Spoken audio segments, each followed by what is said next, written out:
Why do some people change, while others spend an entire lifetime becoming more of who they already are? It's a strange question, because suffering, by itself, doesn't seem to change anyone. If it did, every broken heart would produce wisdom. Every financial struggle would create discipline. Every failure would build character. But life doesn't work that way. Some people experience pain and become stronger. Others experience the same pain and become more bitter. Some lose everything and rebuild. Others lose far less and never recover. So perhaps the real question isn't, what happened to them? Perhaps it's, what did they do with what happened? For centuries, philosophers, psychologists, and theologians have searched for the answer, not because change is rare, but because genuine transformation is. Most people don't resist change because they're lazy. They resist it because becoming someone new is surprisingly expensive. It asks you to abandon ideas that once protected you. It asks you to question beliefs you've carried for years. It asks you to admit that the person who got you here may not be the person capable of taking you where you want to go. That's uncomfortable, because changing isn't only about learning something new. Sometimes it's about letting an old version of yourself quietly disappear. And that's where most journeys end before they begin. Not because people lack potential, but because they underestimate the price of becoming someone different. Today we're going to explore one of the greatest mysteries of human nature: why two people can face the same life and walk away becoming completely different human beings. The first mistake most people make is believing that change begins with a decision. It doesn't. A decision can change your direction, but it cannot change your nature. Think about how often people promise themselves a new life. On a Monday morning, on New Year's Eve, after a painful breakup, after a frightening diagnosis, after hitting rock bottom, for a brief moment, everything feels possible. Then something strange happens. Nothing outside pulls them back. Something inside does. Why? Because human beings don't simply act according to what they want. They act according to who they believe they are. That single truth explains thousands of invisible battles. A person who secretly believes they're incapable will eventually sabotage every opportunity that demands confidence. A person convinced they don't deserve love will often reject healthy relationships while chasing familiar pain. A person who believes success belongs to other people will unconsciously stop just before reaching it, not because they lack ability, but because success would force them to become someone their identity doesn't yet recognize. This is why real transformation feels so disorienting. You aren't just changing your habits, you're challenging the story you've been telling yourself for years. And stories are powerful. Long before we change our behavior, we create an explanation for why we behave that way. I'm just shy. I'm not disciplined. I've always been this way. My family is like this. I'm too old. I'm too late. Most people never question these sentences. They wear them like names. But what if they aren't names? What if they're only conclusions, drawn from an earlier version of your life? That's a dangerous mistake, because conclusions have a way of becoming identities, and identities quietly become destinies. Here's something worth noticing. The people who change the most are rarely the people who know the most. Knowledge has never guaranteed transformation. If it did, libraries would produce extraordinary lives. Every doctor would be perfectly healthy. Every financial advisor would be wealthy. Every marriage counselor would have a flawless marriage. Knowing is not the same as becoming. So what separates the two? Practice. But even that answer is incomplete, because millions of people practice the wrong things every single day. Every repeated action trains something. The question is, what are you training? Patience or impatience? Discipline or excuses? Gratitude or resentment? Courage or avoidance? Whether you realize it or not, your brain is always adapting. It becomes better at whatever you repeatedly ask it to do. That's both wonderful and terrifying. Because the person you'll be 5 years from now is being quietly trained by things that barely seem important today. Not by one extraordinary decision, but by ordinary repetitions. A master carpenter wasn't transformed by building one beautiful table. He was transformed by thousands of imperfect cuts that nobody remembers. A musician doesn't become remarkable during the concert. He becomes remarkable during the years when nobody is applauding. Growth almost always happens in private, while results appear in public. And perhaps that's why so many people misunderstand success. They fall in love with visible outcomes, while ignoring invisible processes.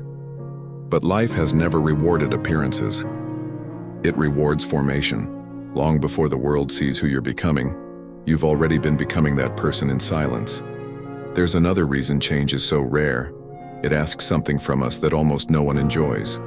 Correction, not punishment, correction. And there is a profound difference between the two. Punishment tells you that you failed. Correction shows you where you can grow. Most people spend years protecting themselves from correction, not because they don't want to improve, but because correction threatens the image they have of themselves. Think about it. How many opportunities have been lost because someone couldn't hear a difficult truth? A mentor gives honest feedback. They leave. A friend points out a destructive habit. They become defensive. A spouse expresses a painful reality. They hear an attack instead of an invitation. The tragedy isn't the criticism. The tragedy is missing the lesson hidden inside it. One of the oldest observations about wisdom is surprisingly simple. The foolish person resists correction. The wise person searches for it. Not because correction feels good. It rarely does. But because they understand something that changes everything. Your blind spots are shaping your life whether you acknowledge them or not. Ignoring them doesn't make them disappear. It only gives them permission to remain in control. The greatest limitation in your life may not be your weaknesses. It may be the weaknesses you refuse to see. That thought is uncomfortable, but it is also incredibly hopeful. Because once something becomes visible, it can finally be changed. Transformation rarely begins with confidence. It begins with honesty. The courage to say, perhaps the biggest obstacle isn't the world around me. Perhaps it's the version of reality I've been defending inside my own mind. Most people believe transformation happens the moment they finally make the right decision. But history tells a different story. Real transformation usually begins much earlier, the moment a person becomes teachable. Think about the people you admire most. Not the famous ones, the truly wise ones. The ones who seem grounded, calm, difficult to shake. They all share something remarkable. They never behave as though they have arrived. They remain students. That may be one of the greatest paradoxes of growth. The more a person learns, the more aware they become of how much they still don't know. Pride closes the door to development. Humility quietly leaves it open. This is why two people can read the same book, listen to the same advice, experience the same hardship, and leave with completely different lives. One asks, how can I prove I'm right? The other asks, what am I failing to see? Those questions seem similar. They're worlds apart. One protects the ego. The other develops the person. And perhaps that's why genuine wisdom has always been so rare. Because wisdom isn't measured by how much information you collect. It's measured by how willing you are to let reality correct you. Imagine trying to sail across the ocean with a compass that is slightly broken. You might travel for weeks believing you're moving toward your destination, only to discover you've been drifting the entire time. Most people don't need more effort, they need a more accurate compass. Because effort moving in the wrong direction only increases the distance from where you truly want to be. The beautiful part is this: a compass doesn't have to be replaced every day. Sometimes, it only needs a small correction, and a small correction repeated over time can completely change where a life eventually arrives. There's one final misunderstanding that keeps countless people trapped. They believe growth is something they achieve, as if one day they will finally arrive, confident, disciplined, wise, patient, complete. But look carefully at the people history remembers. None of them ever described themselves that way. The greatest craftsmen never stopped refining their craft. The greatest thinkers never stopped questioning their own conclusions. The wisest people never believed they had mastered wisdom, because growth was never a destination. It was the way they chose to live. That changes everything. If growth is a destination, every setback feels like failure. But if growth is a way of living, every setback becomes information. Failure no longer asks, "Are you good enough?" It asks, "What is this trying to teach you?" Criticism no longer asks, "Will you defend yourself?" It asks, "Can you become more accurate?" Difficulty no longer asks, "Can you survive me?" It asks, "Who are you becoming because of me?" Life begins asking different questions. Once you stop demanding easier circumstances and start demanding deeper understanding. Perhaps that's why so many people remain stuck. Not because they're incapable of changing, but because they're waiting to feel like a different person before living like one. What if it works the other way around? What if you become someone different by repeatedly acting in alignment with the person you're trying to become? Not perfectly, not dramatically, but consistently. One conversation, one decision, one correction, one lesson, one day at a time. No one becomes remarkable overnight. They become remarkable because ordinary days stop being wasted. And perhaps that's the most hopeful truth of all. Your future is not asking you to become extraordinary today. It's asking you to become just a little more honest, a little more teachable, a little more intentional than you were yesterday. Because lives rarely change in giant leaps. They change when small truths are finally taken seriously. Before we end, I'd like to leave you with one thought. Not as advice, as a question. Imagine meeting the person you could become 10 years from now.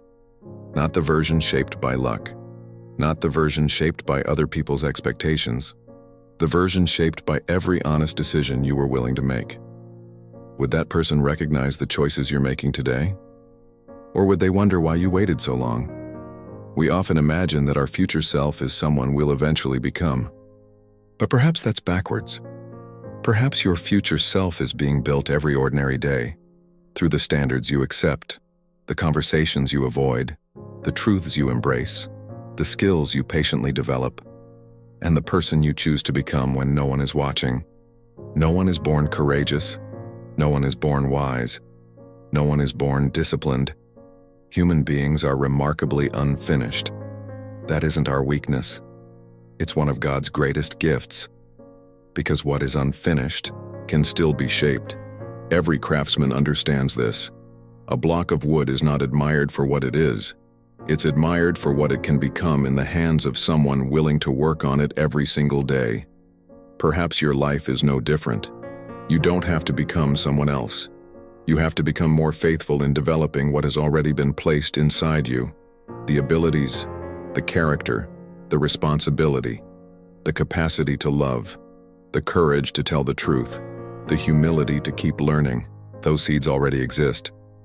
The question is, what are you doing with them?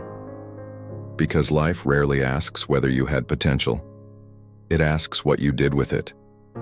If this conversation gave you a new way to see yourself, subscribe to Made for More, and join us as we continue exploring wisdom, human nature, faith, and the lifelong journey of becoming who you were created to be. Until next time, keep growing, not because you've arrived, but because you were never meant to stop becoming.